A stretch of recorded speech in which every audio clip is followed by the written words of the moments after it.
welcome back to another episode of BiBi Vlogs. If you're new to my channel, don't forget to subscribe, and you may also want to ring the notification bell so you'll be updated with my newest videos. Yeah, I'm inside the car now. And, sorry, we're going to Cultural Center of the Philippines in Pasay to attend the Pasinaya 2018. It's actually a series of workshops that we'll be attending there. So, I'm planning to attend the workshop of MADS and also some hip-hop dance and some workshop for creating films and videos. Ikaw, Neng, anong gusto mong, attenan? Kung siya atin. Ganun na lang. And si Fran, sabi, supportahan namin siya because she wants to attend naman yung ballet tsaka yung power dance. So, right after this, andun na kami sa CCP. So, see you there!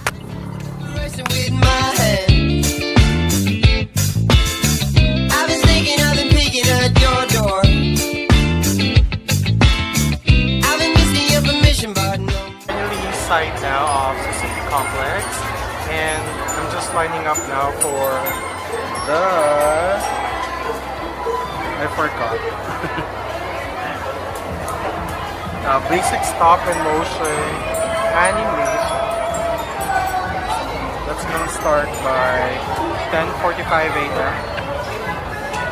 So as early as ang dami ng nakapila. So mabuti na nang maaga ka pa para magkaroon tayo ng slot kasi 100 slots lang yung ibibigay nila. So there.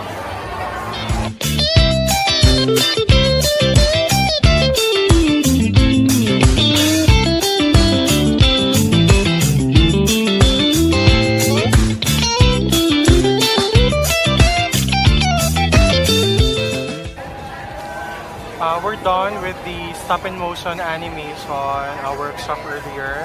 Marami ako natutunan. I think pwede ko sa ma-apply sa mga future vlog ko. Kasi ang ganda ng workshop, especially if you're into animation, matutuwa talaga kayo. So, at the moment, we just ate earlier for lunch. I'm just waiting for the MADS, Philippine Madrigal Singers workshop for choral singing. Maaga pa, mga 1 o'clock pa siya, and we still have plenty of time, so tambay-tambay muna kami. So, we're currently in front of the Cultural Center of the Philippines at yung fountain area, as you can see. And dito yung lobby here. There. Oh, ganda ng lighting dito, ha. Ayan. Mahangin dito, guys, so nakakatuwa, nakaka-fresh. Yung mga best ko, si Rami Bejar and si Lady Francesca. Si Lady Francesca kanina nag-ano siya, ballet siya.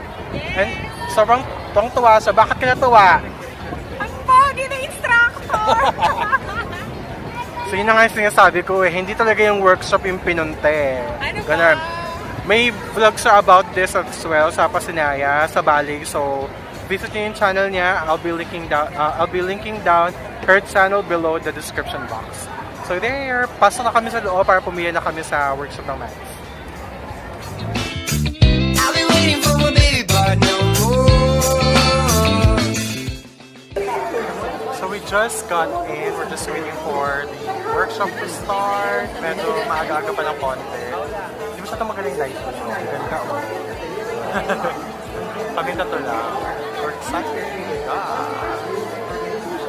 Nag-workout tayo, nag-stretching school tayo. Ganun din sa bago kayo mag-vocalize. So, kailangan bago kayo mag-vocalize or kumanta, relax yung body natin and yung muscles natin. So, how do we do that?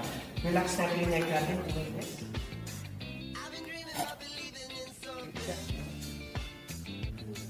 On the other side. Isa pa. Okay, around. Last time ko ba? Okay. Sige, baka mahilo lang tayo. Kami naman, stretch. Oh my God. Stretch. Taas. Forward.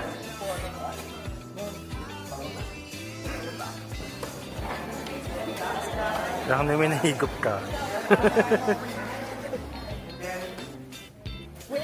Yay! Mga pipi lang yung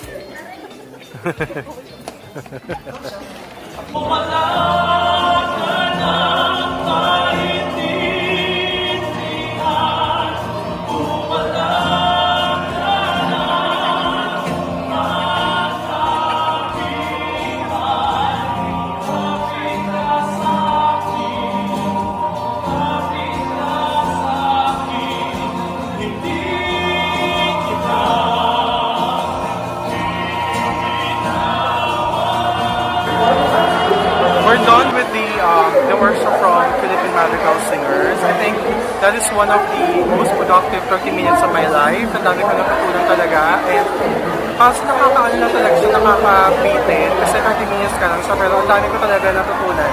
Ikaw, Beth? Ano mo natutunan? Oh my God, parang kinuha ko ng liwanag. Hindi, natutunan ko sa kanila yung pagkakanta ka, kailangan naiisip mo na siya. Para pag binuka yung mutig mo, perfect na yung notes. Isa pa yung nagustuhan ko lang is yung breathing, yung staggered breathing ng choir members. So, hindi porket ikaw lang yung nagdadala ng part mo. Dapat, lahat kayo tulungan kayo, especially sa breathing. Ang ganda patanggang kaya ng staggered breathing kasi continuous yung song. Saluhan dapat, saluhan. Na hindi maririnig na hihinga ka. Ganun yung technique. Pero sana yung best friend, sana yung nag-solo part. Kasi kumuha sa'yo ng volunteer. More siya ng volunteer, charot, hindi magaling pa ako. Kaya nga dapat siya na lang. Sana ako na lang eh. Kung wala ka!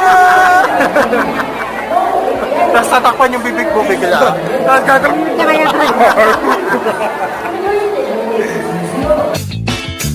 I've been waiting for my baby, but no more. 'Cause you were love summer.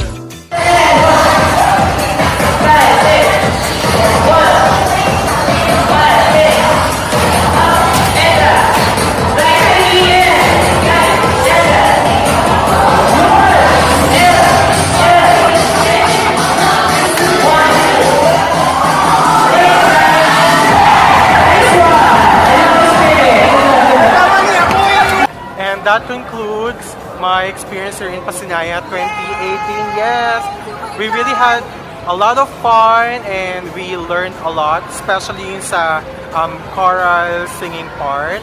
And syempre nag-enjoy yung friend ko, si Lady Francesca, sa pagsasayaw. Enjoy na enjoy. It's not my thing, so I'd rather watch and film them. Sa vlog ko. Yeah, Lady Francesca, I'll be linking down below her channel on the description box.